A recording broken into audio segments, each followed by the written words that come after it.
everyone. Welcome to topic 4 of our course, and we will be beginning to talk about literature reviews.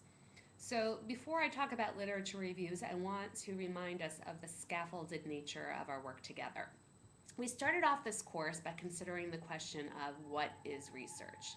We moved from there into considering the use of theory and how researchers, and specifically you, will draw upon theory for your work and to contextualize your methodology, research questions, findings, conclusions, etc. As I wrote to many of you in my journal comments, I appreciate the critique that you bring forth of Stokeman's work. You're able, I can see, to identify the theories upon which she is drawing, and also you recognize that there needs to be a so what following the presentation of findings. One needs to offer the implications of one's work, most especially with research such as ours, which by and large is applied research, not pure research. We want to know the implications for the field and for others who are working in the field. We are now in the process of working on and moving through the topic of what comprises a strong research question. A question that is actionable, one that you're able to actualize. A question might look good on paper, but really, if the research questions, and I say questions because there might be more than one question, there might be one or two or three questions, some of them might have sub-questions to them.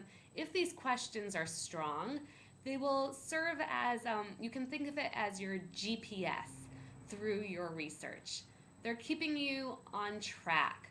They're constantly reminding you what you are looking at and the avenues that you should avoid, because even though they might be very interesting, they're not central to your research, and you might look at them another time, but not through these particular research questions.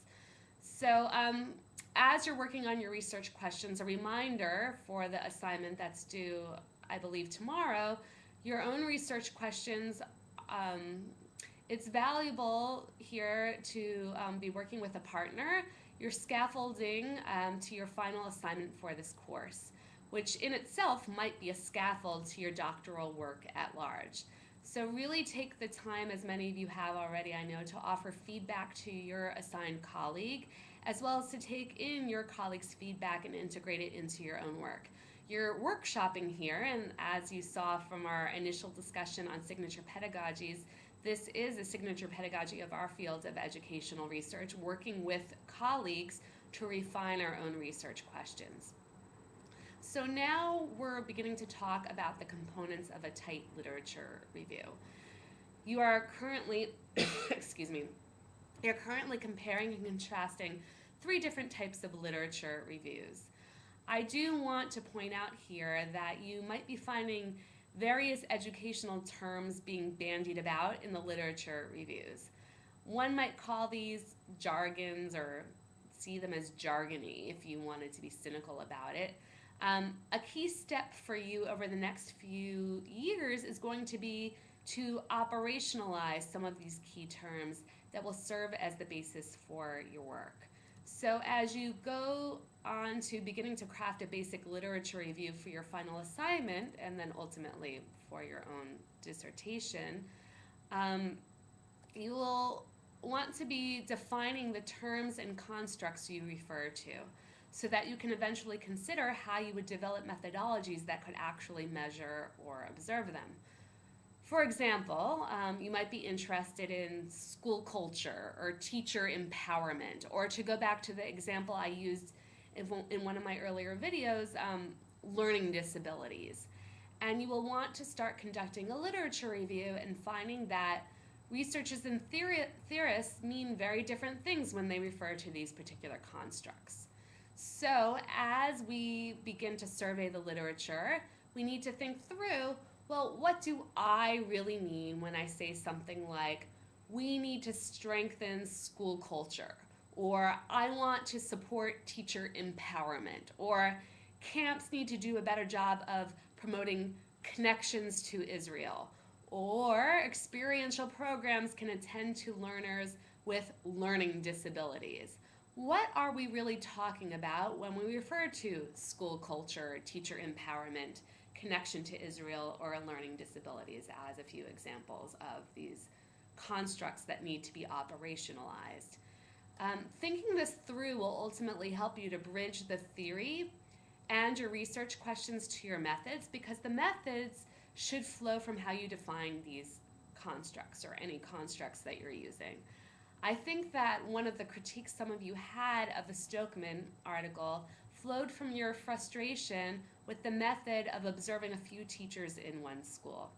Now, I think about my own research. There's nothing at all wrong with qualitative research that focuses on a limited sample size if it's appropriate to your study. But I think many of you felt that her findings did not capture the complexity of how one could best or better foster what she refers to as student questioning. That's the construct she refers to in her theoretical framework. So here's an example of how her methodology might have been better refined to explore the construct that she discusses in her theoretical framework. The literature review can often be very helpful in looking at how people have defined constructs in the past. Again, constructs such as student questioning or school culture or learning disabilities, and how these researchers have actually gone about measuring them in their studies. Even before you're at the method stage, you've got to have a sense of what other researchers have studied. This then will help you to develop methods that align with your research questions, and ultimately will help you to explore the constructs that you want to explore. You can see here now then how the research questions, the methods, the theoretical framework, the literature review should all ultimately cohere together. And I'll talk about this more in our next video, but I wanted to point this out. One more thing, as you read our 3 articles for this week, consider what the researchers tell us about themselves. How much do we know about the authors in each of these articles? How much do they share about who they are, how they gain their perspectives, and their rationale for their research? This is an element of what I've referred to in past weeks as positionality. We'll talk about this more in upcoming weeks, but I want you to begin to consider how researchers do or do not share about how they arrived at the research.